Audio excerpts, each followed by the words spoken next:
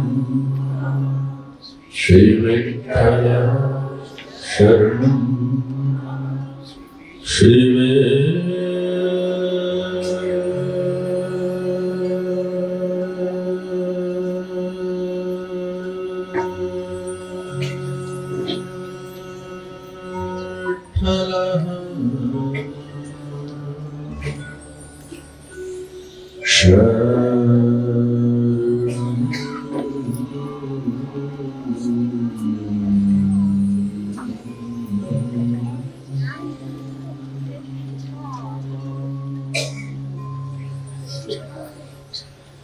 कृष्णाय वासुदेवाय हरये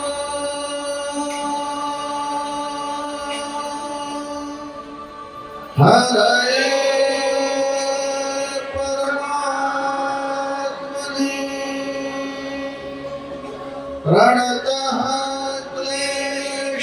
क्लेशनाशाय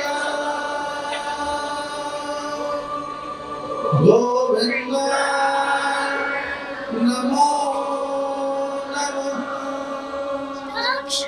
कृष्णाय वासुदेवाय हरये परमात्मने प्रणतः क्लेशनाशाय गोविन्दाय नमो नमः कृष्णाय वासुदेवाय हरये परमात्मने प्रणतः क्लेशनाशाय गोविन्दाय नमो गोविन्दाय नमो गोविन्दाय नमो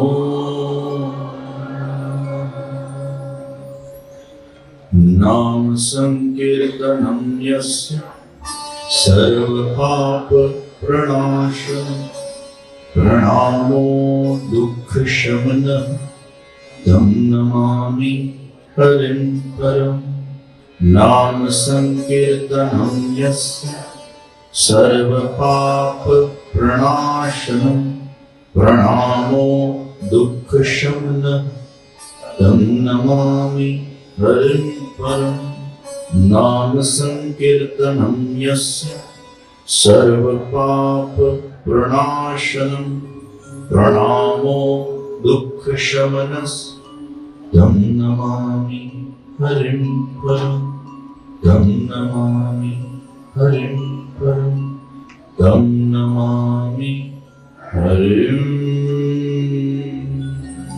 परं श्री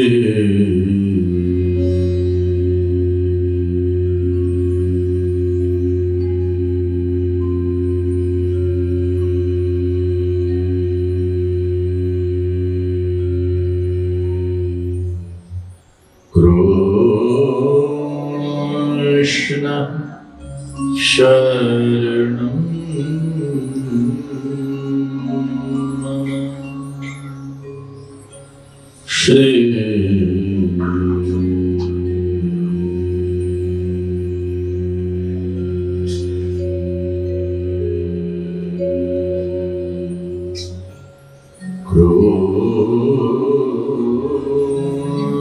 कृष्ण शरणं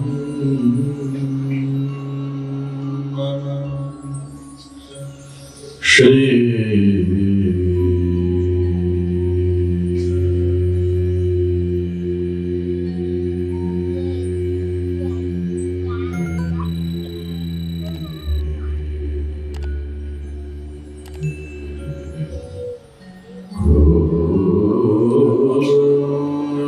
कृष्ण शरणं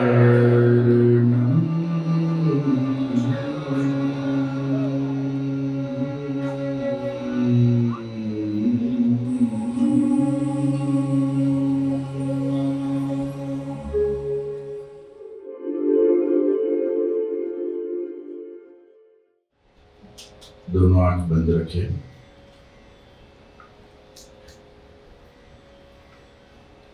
एक दूसरे का स्पर्श न हो उसका ध्यान रखें।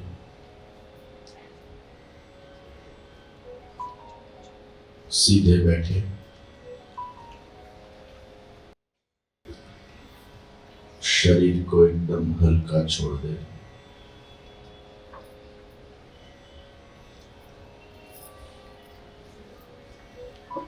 धीरे धीरे सांस ले।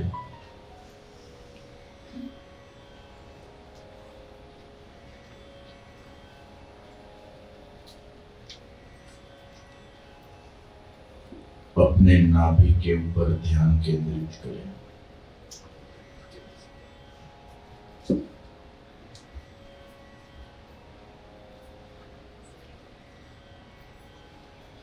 नाभि को स्पर्श करते हुए धीरे धीरे सांसें ऊपर की तरफ उठ रही है।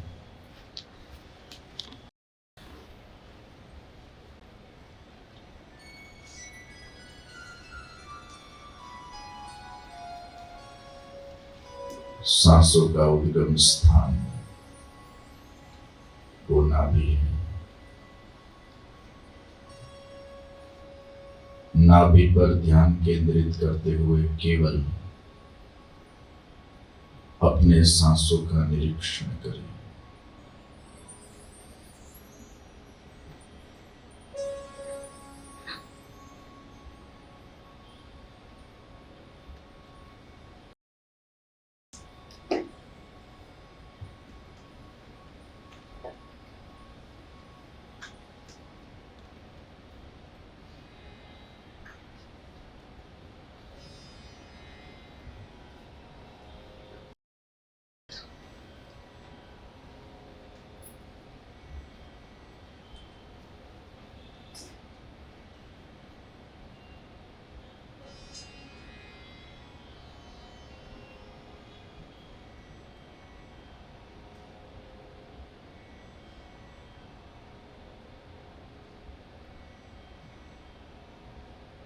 शरीर को एकदम हल्का छोड़ दें, मानो कि शरीर है ही नहीं।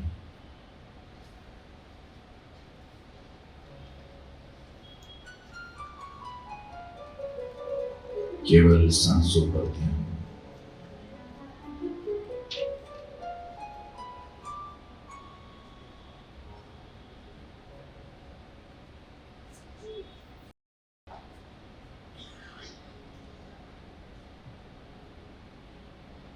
सांस लेने में कोई प्रयास न करें। सहजता से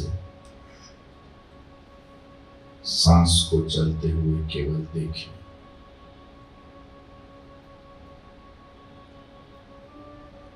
मैं शरीर नहीं, पर ब्रह्म परमात्मा का चिदंश हूं।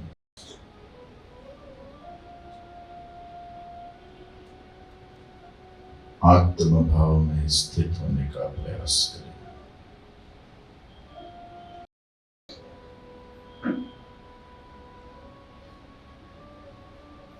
धीरे धीरे मन शांत हो रहा है।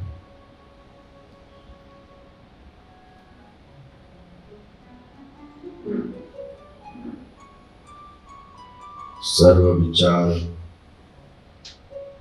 बुद्धि में से बाहर निकल गए।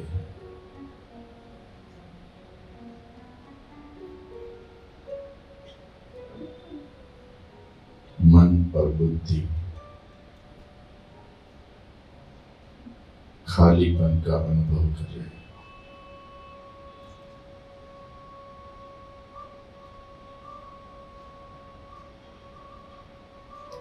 न कोई चिंता, न कोई भय, न कोई विकार, परम निर्मलता का अनुभव हो रहा है।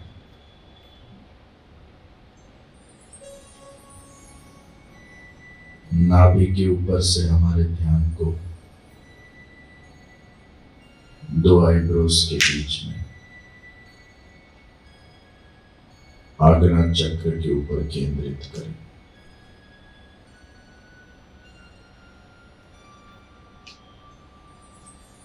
शरीर की संपूर्ण ऊर्जा दो आईब्रोज के बीच में आज्ञा चक्र पर एकत्रित हो रही है।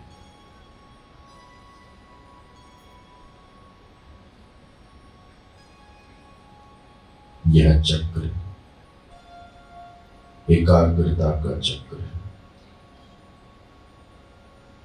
शांति का चक्र है, स्थिरता का चक्र है।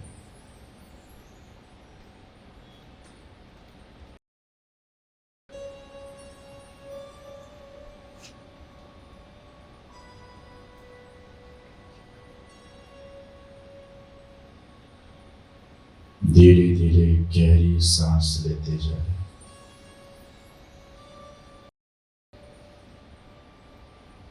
और छोड़े।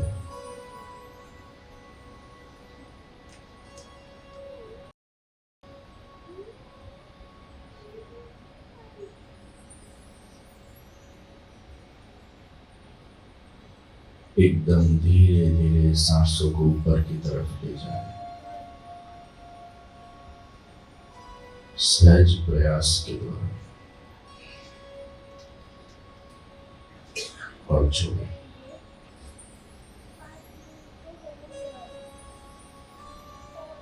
सांस लेते वक्त मन में श्री कृष्ण, सांस छोड़ते वक्त शरणम, यह अभ्यास करते जाइए।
आज्ञा चक्र के ऊपर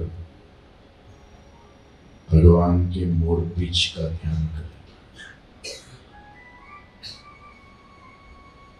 आज्ञा चक्र का रंग गहरा नीला है। मोरपींछ के नीचे गहरे नीले रंग पर गोलाकार पर ध्यान को केंद्रित करते हुए धीरे धीरे गहरी सांस ले ऊपर की तरफ ले जाए। जितना हो सके रोकिए। धीरे धीरे सांस को छोड़िए, छोड़कर भी जितना हो सके रोकिए। पुनः गहरी सांस लीजिए, रोकिए, छोड़िए, रोकिए।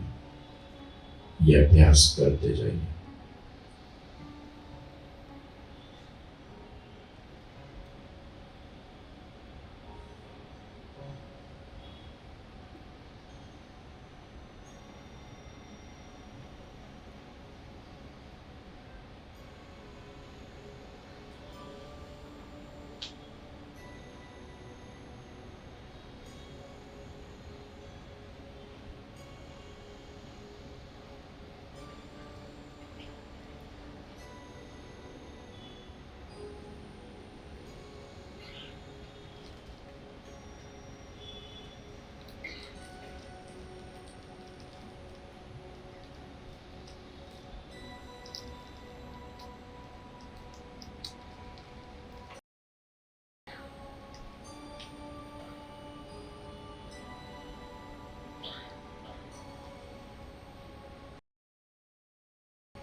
शांति।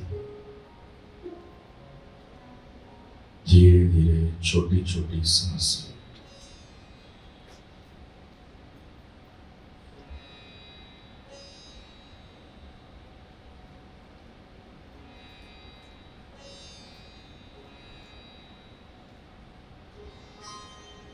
स्ट्रेस, एंजाइटी, फियर, सब विकार हम में से बाहर निकल गए। हमारा मन और चित्त पवित्रता का अनुभव कर रहा है। हमारा आज्ञा चक्र जागृत हो चुका है। आज्ञा चक्र के ऊपर मोर बीज को धारण किए हुए भगवान श्री कृष्ण के चरण से लेकर मुखारविंद तक के दिव्य स्वरूप के दर्शन करें।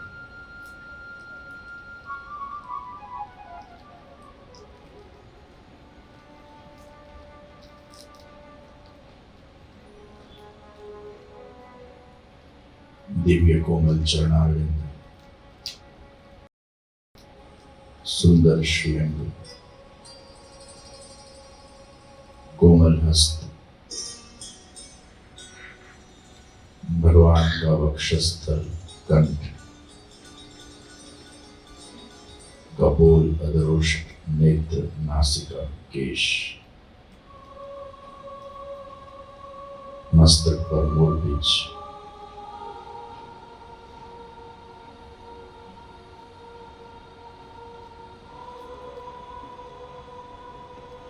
हमारे सिर का मध्य भाग, सहस्रार चक्र,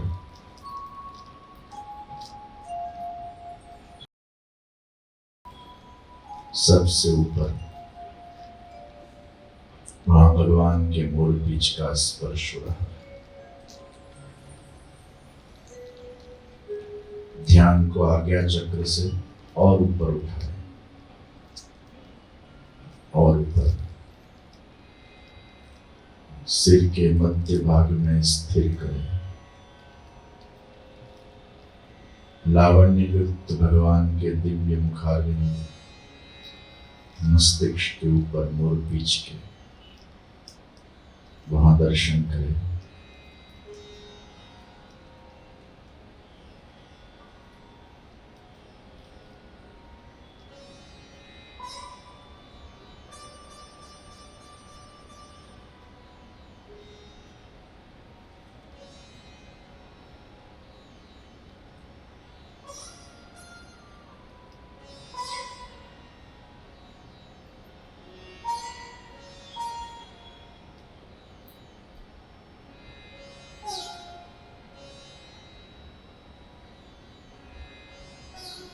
परम शांति,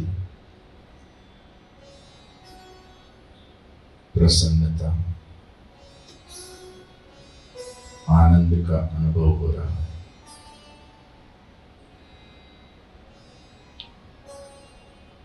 प्रभु के मुस्कुराते मुखारविंद का दर्शन करते हुए हमारे सर्व दुख दूर हो रहे, हमारे चेहरे के ऊपर भी मुस्कान लाए, प्रसन्न चित्त से भगवत मुखारविंद के दर्शन करते जाए।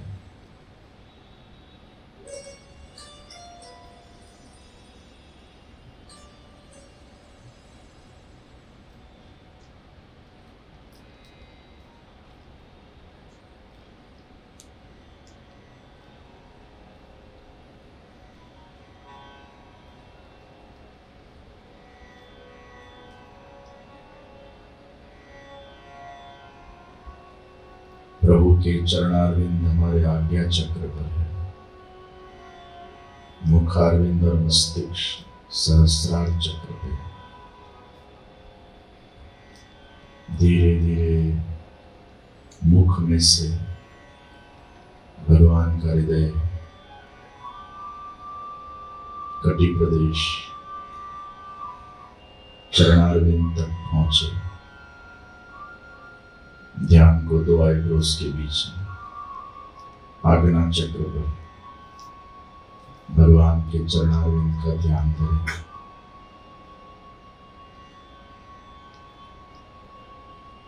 भगवान के दोनों अंगूठे आज्ञा चक्र पर विराजमान है। उनकी दिव्य ऊर्जा हमें प्राप्त हो रही है।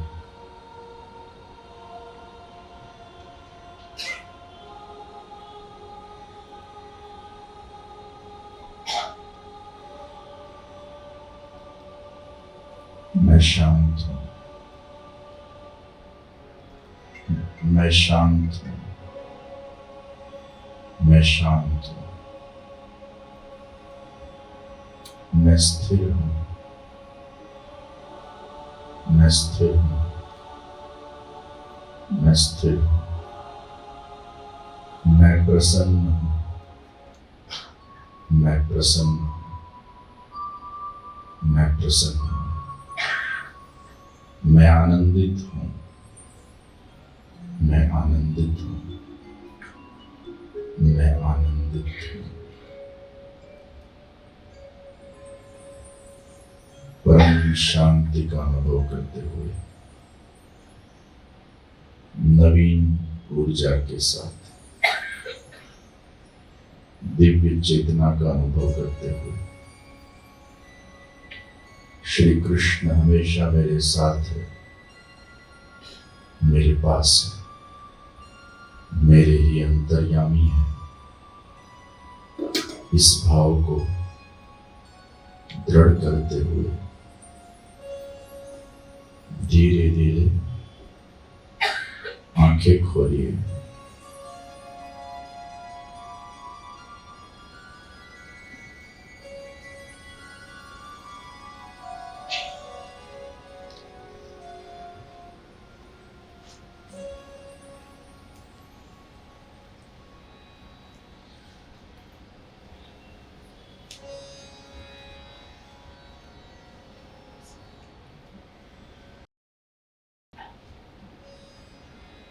श्री राधे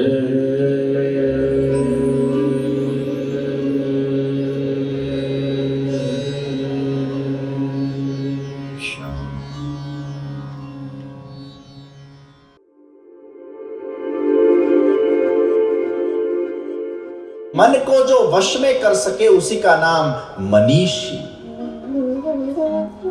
हम मनीष नाम रखते हैं ना, तो मनीष यानी नाम तो बहुत अच्छा लगता है। मनीष का अर्थ क्या है? जो मन को वश में कर सके वो मनीष।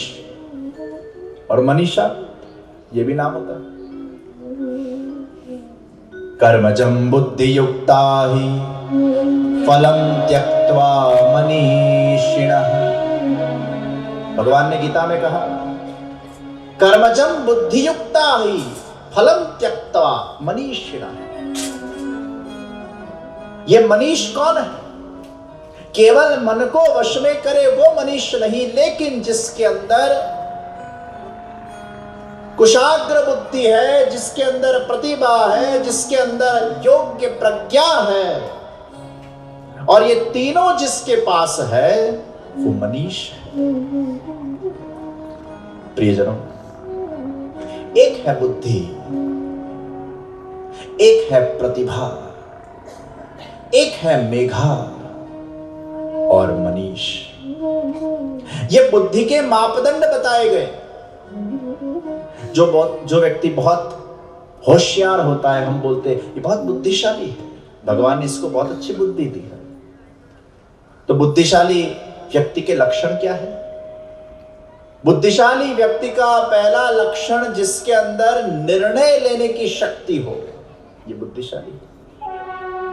अगर आप बुद्धिशाली हो अर्थात आप अपने स्वयं के बलबूते के ऊपर निर्णय ले सकते हो।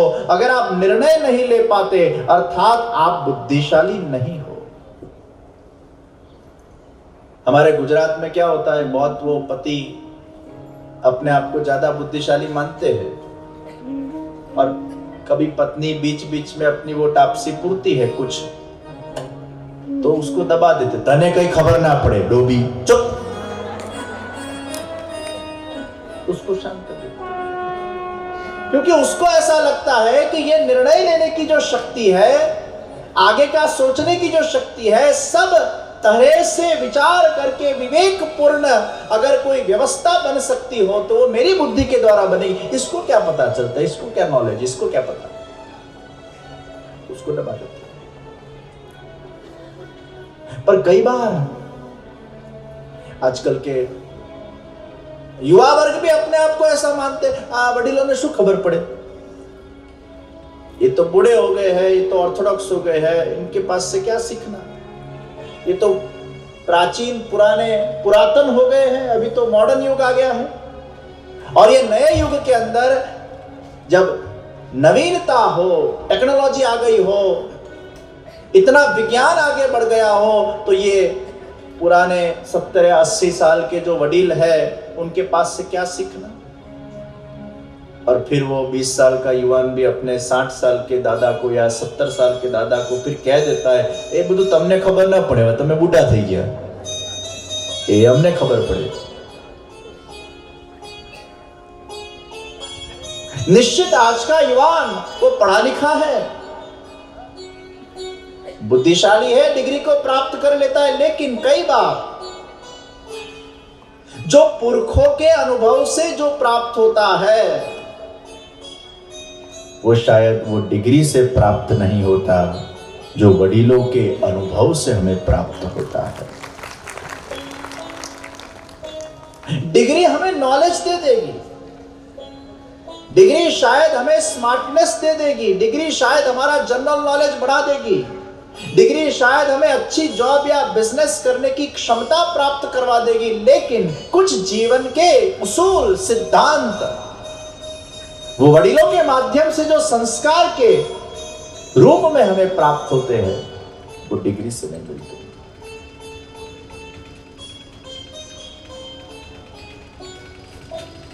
चाणक्य ने चंद्रगुप्त मौर्य को तैयार किया भारत का राजा बनाने के लिए। और जब उन्होंने मगध पर आक्रमण करने की तैयारी की, उसके पहले एकाध युद्ध वो जीत गए थे,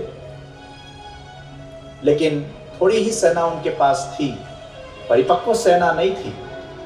एक बार जीत गया ना, उनको लगा अब तो हम सब युद्ध जीत जाएंगे, और तैयारी के बिना आक्रमण किया और हार गए। चाणक्य को ये हार को पचा नहीं पाया। उसको लगा मैं इतना कुशाग्र बुद्धिशाली व्यक्ति, आज मैं प्रतिभाशाली हूं, मेरे में इतनी बुद्धि है और मैं हार गया। याद रखना, भारत के सबसे बुद्धिमान, आज बुद्धिमान व्यक्ति को हम चाणक्य बोलते हैं, वो चाणक्य ने भी कहीं कोई एक जगह हार मानी थी। बुद्धिशाली होकर भी वो चूक गया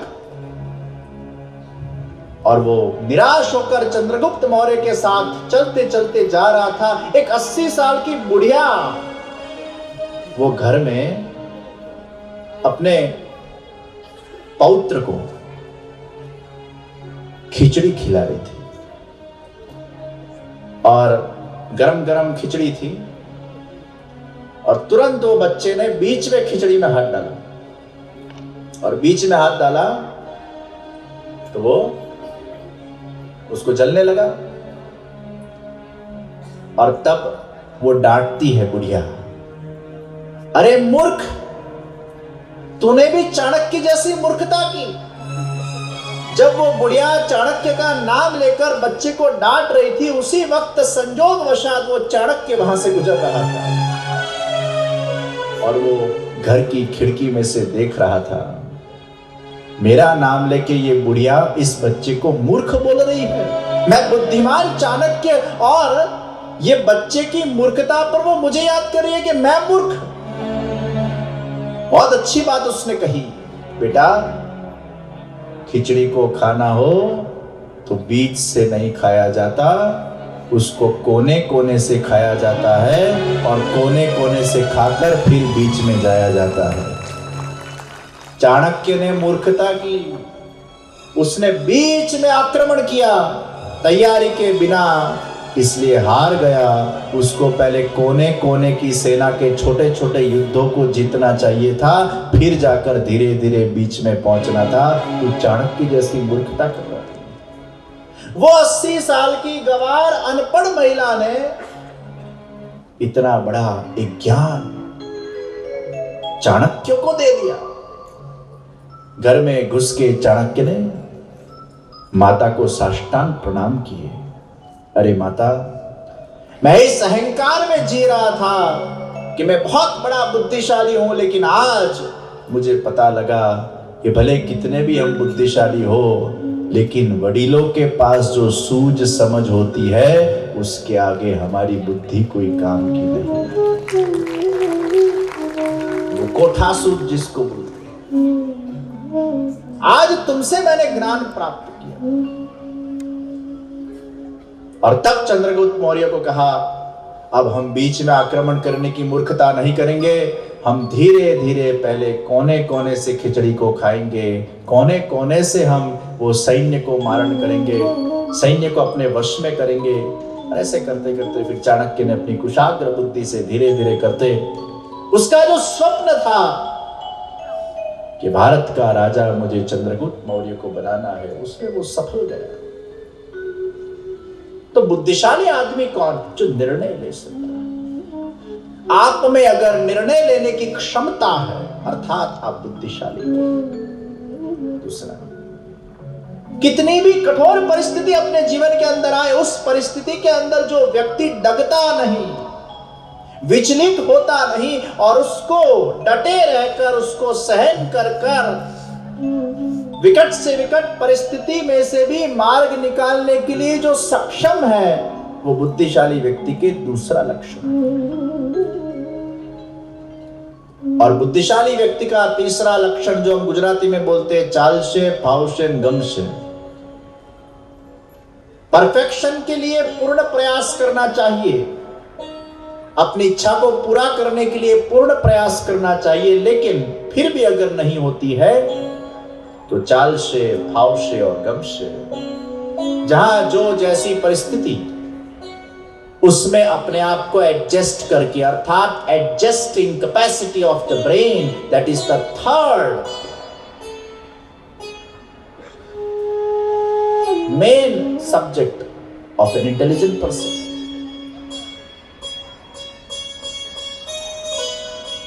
तो बुद्धिशाली आदमी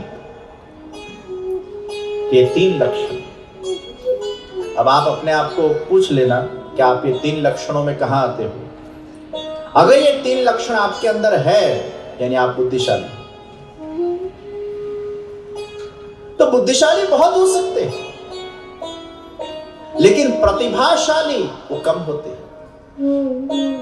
बुद्धिशाली व्यक्ति जब और एक स्टेप आगे बढ़ता है, ऊपर उठता है, तो वो प्रतिभाशाली हो जाता है। अर्थात बुद्धिशाली व्यक्ति के साथ जब उसके अंदर रही कोई न कोई कला जब आकारित हो जाती है और अपने अंदर की कला को आकारित कर लेता है, तब वो बुद्धिशाली व्यक्ति प्रतिभाशाली हो जाता है, कलाकार हो जाता है। हम नहीं बोलते बहुत बड़ी प्रतिभा है।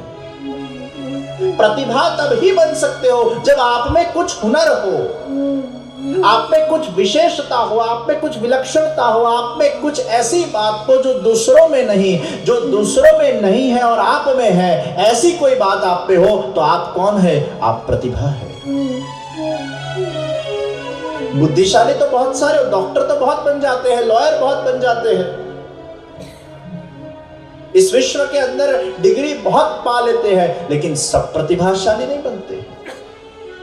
प्रतिभाशाली यानी उसमें कुछ ऐसी बात है जो लाखों करोड़ों में नहीं है। तो बुद्धिशाली, प्रतिभाशाली, और उससे और ऊपर उठे तो क्या होता है? प्रज्ञाशाली। हम अंधों को क्या बोलते हैं? प्रज्ञाचक्षु। ये एक रिस्पेक्ट है। प्रज्ञा शब्द हम ऋषि मुनियों के लिए यूज करते हैं। ये ऋषि मुनि प्रज्ञावान है। तो बुद्धिशाली, प्रतिभाशाली और तीसरा प्रज्ञाशाली, ये प्रज्ञावान है। अर्थात प्रतिभा के साथ जब पवित्रता जुड़ जाती है, तब वो प्रज्ञावान हो जाती है। आप कलाकार तो बन गए, लेकिन आप में पवित्रता है कि नहीं? मैंने ऐसा भी सुना है कि कई लोग वो भजन गाते हैं तो दारू पी के गाते हैं।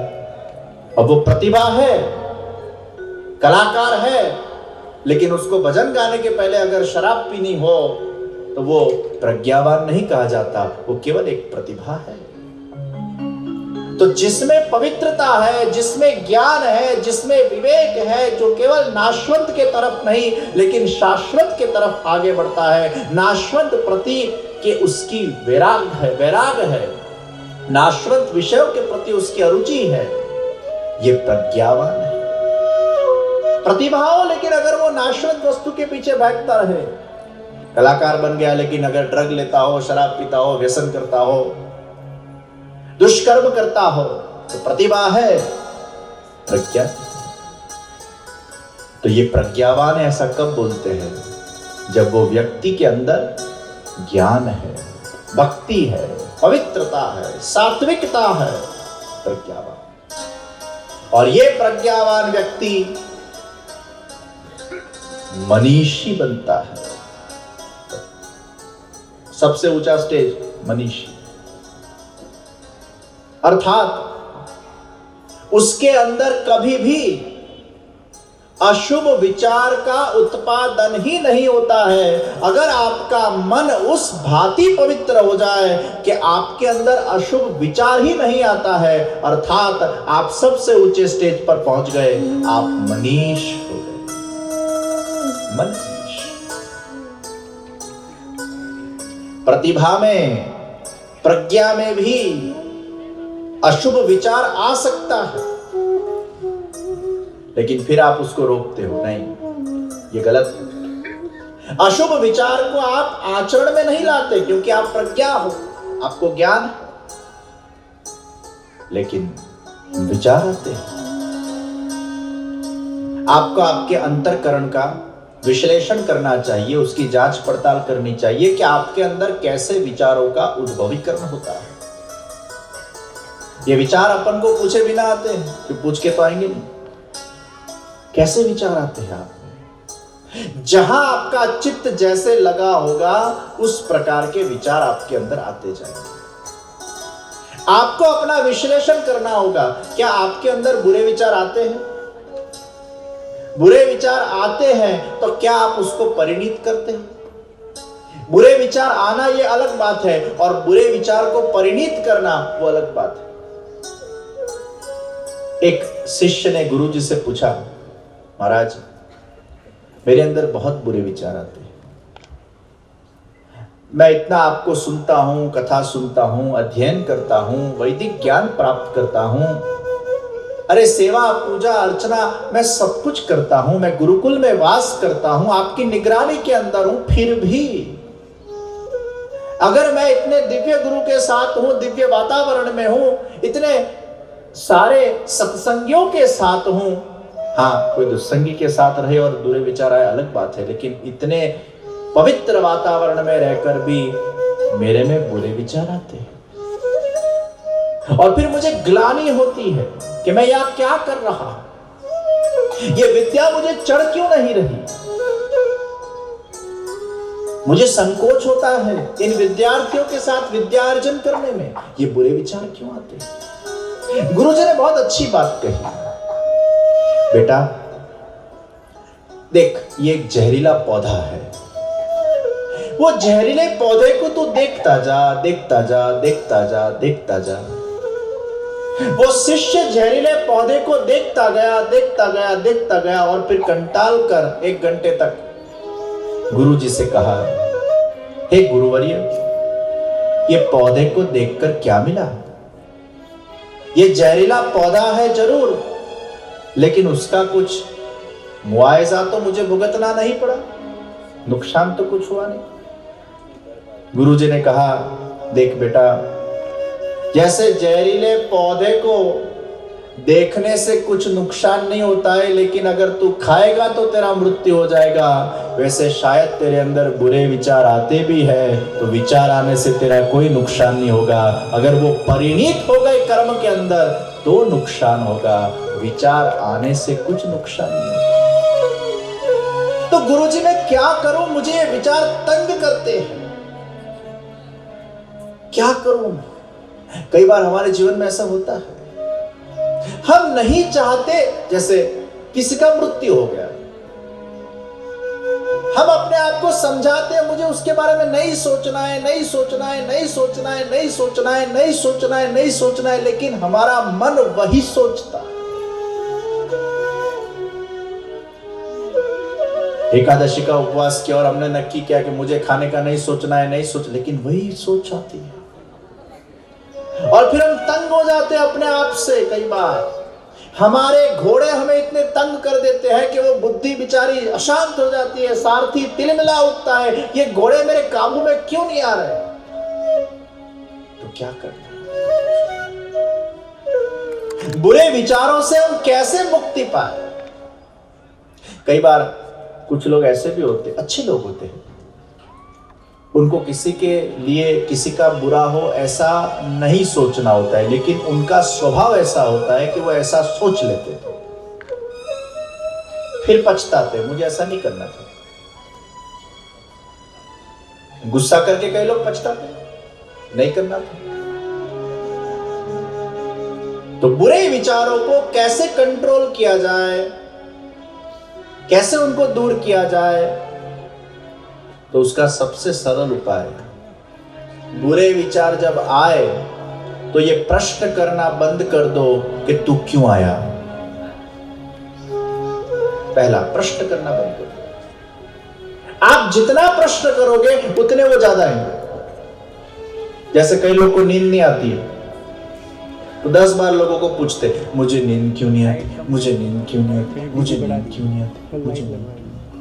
फिर उनके घर कोई मेहमान आएंगे ना, उनको भी मुझे नींद क्यों नहीं आती, डॉक्टर के पास मुझे नींद क्यों नहीं आती, फिर सोने जाएंगे तब भी मुझे नींद ही नहीं आती, क्यों नहीं आती, क्यों नहीं आती, क्यों नहीं आती, करते करते करते करते उनके सबकॉन्शियस ने ये स्वीकृत कर दिया कि तुझे नींद नहीं आने वाली। अब आती होगी तो भी नहीं आएगी। प्रश्न करना छोड़ दो, नहीं आती है नींद फिर भी विश्राम, प्रश्न मत करो। आप जितना प्रश्न करोगे उतना अगर वो आ रहा होगा तो भी नहीं आएगा,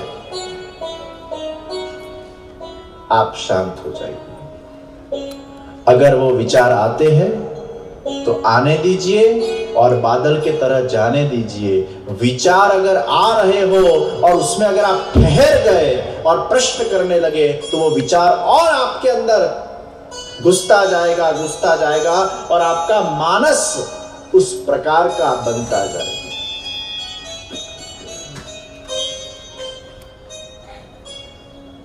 तो प्रश्न मत कीजिए,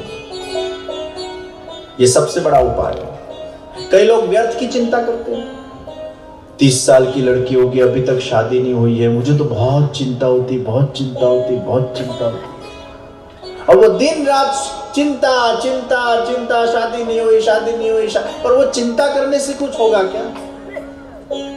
प्रयास करने से होगा, प्रभु कृपा से होगा। प्रयास कीजिए, प्रभु कृपा पर विश्वास रखिए।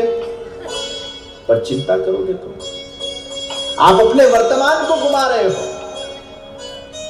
तो मन हमारा चंचल है और वो चंचल मन को हमें काबू में लाना है। और ये मन काबू में कब आएगा? जब हम मन को योग्य रूप से वश में करने के प्रयास करेंगे।